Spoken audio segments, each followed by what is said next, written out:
Less than 24 hours after being released from ICE, families are speaking out. Now they want other parents who are still locked up reunited with their children. The kids would not let go of their parents, and the officials would grab them and take them by force. The children would hold on to the doors, and finally they'd separate them, and it was all a bunch of crying from all the kids.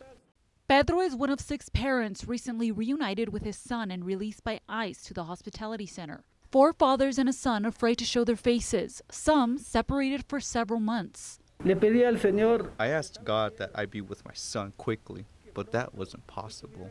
Ruben Garcia, the director of Annunciation House, says there's no transparency. When the deadline to reunite the families passed, ICE said those who had not been reunited were in 2 categories. They had either been deported or they were ineligible. The legal team began to push the question of the use of the word eligible and ineligible.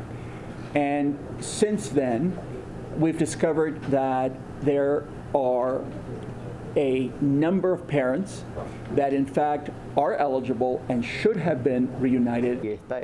There are people who are suffering a punishment just like criminals. Some of those who are being deported are still in detention, he says. There are people who already lost their case and are to be deported, but they don't deport them just so they can keep punishing them. Not understanding why they were released and other parents were not. Now, thanks to God, I'm with my son. I have some peace in my heart. But the people who stayed, they are living in torment. I want to ask the authorities to please don't make them suffer anymore. The Annunciation Center's legal coordinator says they are working with 60 parents still locked up. A mother says she was reunited with her son 2 hours before he was taken away from her a second time. She smiled, trying to remain strong for her son, but says she was dying on the inside.